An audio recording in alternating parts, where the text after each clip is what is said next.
අලුත් දවසක අද අපි ඔයාලට පෙන්වන්න යන්නේ ලස්සන දියැලි දෙකක්. ඉතින් අද අපි ඇවිල්ලා ඉන්නේ කුමාරියැල්ල බලන්න කොළඹ තියෙන. ඉතින් අපි මීට කලිනුත් කොළඹ දියැලි දෙකක් කරලා තියෙනවා. එකක් ඇල්ල උඩ ඇල්ල, අනිත් එක රන් මුදු ඇල්ල.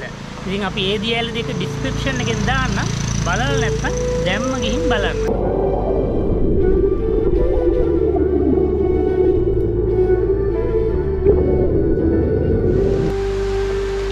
අද ඉතින් ඉරිදා දවසක් නිසා අපි ආවේ ඉරිදා දවසකදී අද නම් සෙනඟ ගොඩක් ඉන්නවා.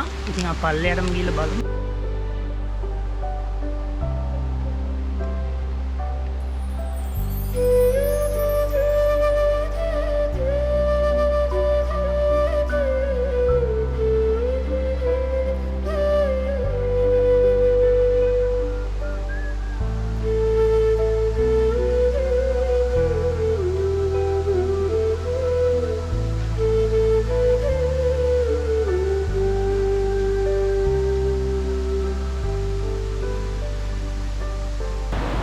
එහෙනම් අපි දැන් පල්ලයට බයින ගමන් ඉන්නේ. ගිහිල්ලාම බලමු කොහොමද මේ කුමාරියැල්ලේ ලස්සන කියලා. ඉතින් ඕගලන්ට කොළඹ තියෙන දියැලි වලට එන්න ඕනේ නම් එකක් තමයි කුමාරියැල්ල, අනිත් එක රන්මුදු ඇල්ල, ඒ වගේම ඇල්ල උඩ ඇල්ල, තව තියෙනවා. ඒක තමයි අපි ඊළඟට කරන්න යන දියැලි. ඒක එතෙන්ටම ගිහිල්ලා බලමු. මේ කිට්ටුව තමයි තියෙන්නේ. ඉතින් ඒකත් ලස්සන දියැලක්. කුමාරියැල්ලට ළඟම තමයි ඒ දියැලක් පිටලා තියෙන්නේ. ඉතින් මේ ඔක්කොම තියෙන්නේ අවිස්සාවෙල්ල ප්‍රදේශයේ. ඉතින් ඔයගොල්ලන්ට ආවොත් එක දවසකින් මේ ඔක්කොම බලාගෙන යන්න පුළුවන්. අපි යන පල්ලෙහාට ගිහින් බලමු.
ඉතින් ඉස්සරහට යන ගමන් පරිස්සමෙන් අඩිය තියලා යන්න ඕනේ. ගල් ලෙස්සෙනවා. ඉතින් අපි අර හරියට ගිහලා බලමු. ඔයගොල්ලෝ කොටුවෙන් ඉඳන් එනවා නම් මේ ස්ථානයට කිලෝමීටර් 46ක් විතර දුරක් තියෙනවා. ඒ කියන්නේ පැය එකමාරක් විතර ඔයාලට ගත වෙනවා. ඉතින් මේ ස්ථානයට එන්න ඕගොල්ලෝ බස් එකට එනවා නම් කොටුවෙන් අවිස්සාවෙල්ල බස් එකට ඇවිල්ලා කුවක්පිටිය ස්ටේෂන් එක ගාවින් දැහැලා ඊට පස්සේ ඔයගොල්ලෝ කුවක්පිටිය තුම්මෝදර පාරේ එන්න ඕනේ කිලෝමීටර් 3මාරක් විතර.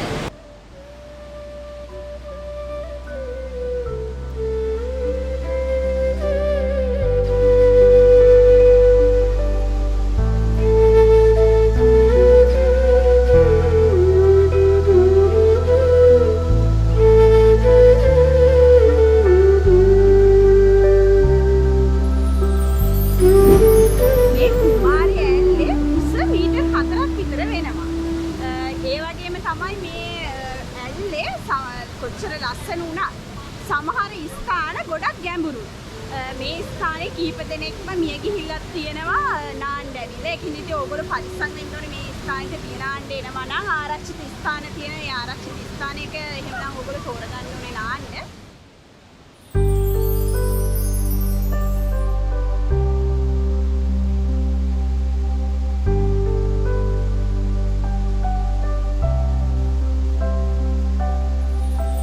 Mm-hmm.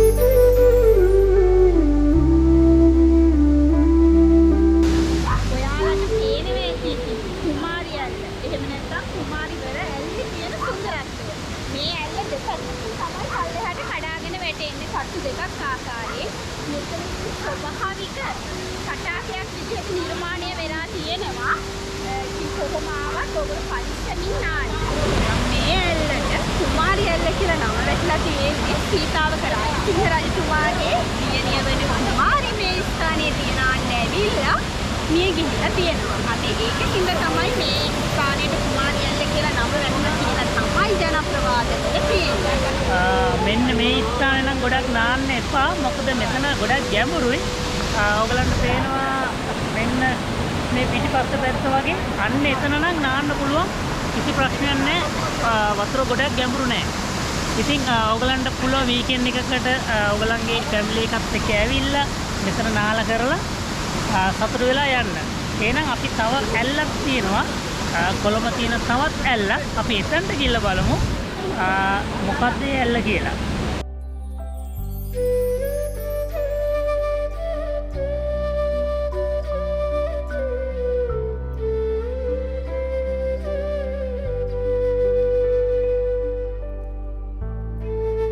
අපි ඉතින් දැන් යන්නේ මෙතන තියෙන කඩෙන් ගිහිල්ලා බලමු උණුවණින් පොල් රොටියක් කාලා.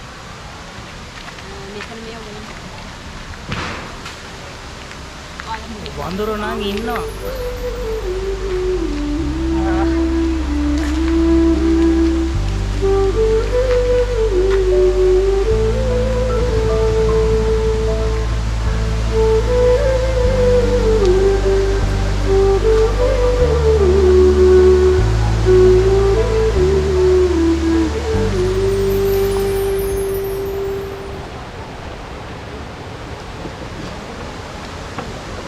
අයිය මේ පොල් රොටි ජෝඩුවක් දෙන්න. කීයද එක? 30යි.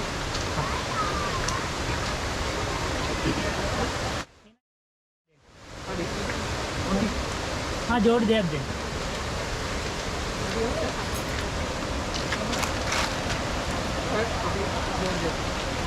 ඉතින් ඔයගලන්ට උණු පොල් රොටියක් කන්න ඕනේ නම් කුමාරි ඇල්ලට ඇවිල්ලා මෙන්න මේ කඩෙන් ගන්න පුළුවන්.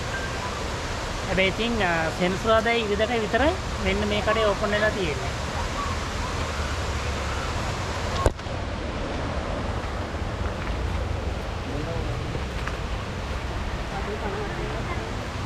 අනිවාර්යෙන් එනම් මේ කඩේට එන්න ඇවිල්ලා උණුමින් පොල් රොටි නෙමෙයි උණුනේ වඩක් තියනවා කන්න නේ. වඩක් තියෙනවා පොල් රොටි තියෙනවා. ඔයාලට සෙන්සුරාදා හරි ඉරිදා හරි ආවොත් මෙතනින් වඩායි පොල් රොටි කන්න පුළුවන්. ඒ වගේ ඉතින් තේරෙන්නේ නැති ඔයගොල්ලන්ට අද ගොඩක් කට්ටිය ඉන්නේ හින්දා වාහන පොලිමේ දිගටම තියෙනවා. වාහන බලා ගන්න තියෙනවා. මම හිතන්නේ සෙන්සුරාදාට ඉරිදාටයි විතරක් වෙන්න තියෙන්නේ ඒකක් තියෙන්නේ. එහෙනම් ඉතින් අපි අනිත් පැත්තට ගිහිල්ලා බලමු. උණු පොල් රොටි. එහෙනම් උණු පොල් රොටි.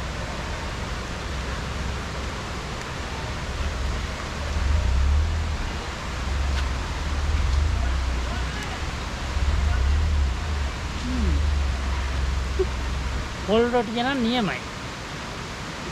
මව්බිමේ සොඳුරු තැන් වලින් අපි ඉතින් දැන් ආවේ හේවායින් ඇල්ලට. කුමාරි ඇල්ල ගාව ඉඳලා ඒ පාරෙම කුමාරි ඇල්ල පහු කරලා මීටර 350ක් 400ක් විතර එද්දි තමයි මේ ඇල්ල තියෙන්නේ. ඉතින් මේ පාර දිගට මේ කෙලින්ම ගියොත් ඔයා දන්නවද කොහටද වැටෙන්නේ කියලා? නැහැනේ. මේ පාර දිගට කෙලින්ම ගියොත් වැටෙන්නේ සබරගමුව පළාතට. ඒ කියන්නේ මෙතන ඉඳන් කිලෝමීටර් 1මාරක් විතර දුරින් තමයි ඒ මායිම පිටලා තියෙන්නේ. අපි එහෙනම් දැන් යමු හේවායින් ඇල්ලට. හේවායින් ඇල්ලට යන තියෙන චුටි පාරක්. ඒ පාරෙන් අපි ඉතින් පල්ලෙහාට ගිහලා බලමු හේවායින් ඇල්ල කොහොමද කියලා. එහෙනම් ගිහිල්ලාම බලමු.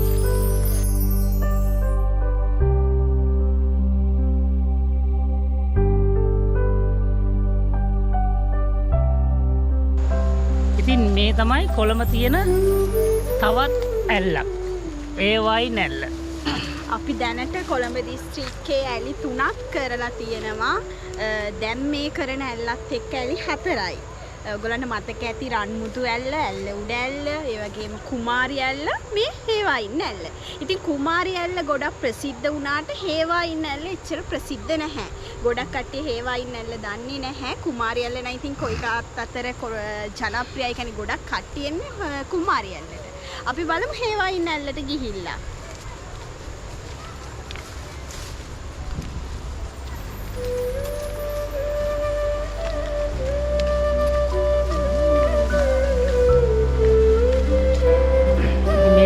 පාර දිගේ තමයි ඉස්සරහටම යන්න ඕනේ. හරි පාරක් නැහැ. ඉතින් මේ කැලෑ වගේ තියෙන පාර ඉතින් එන්න මේ වගේ පොඩි අඩි පාරක් තමයි තියෙන්නේ. දැන් ඇල්ලේ කිට්ටුවටම අපි ඇවිල්ලා තියෙන්නේ මේ ළඟටම.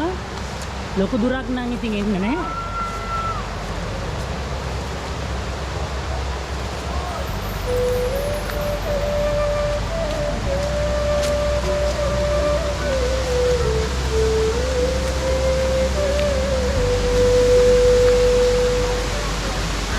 ඔන්නේ නම් මේ තමයි ඒවා ඉන්න ඇල්ල.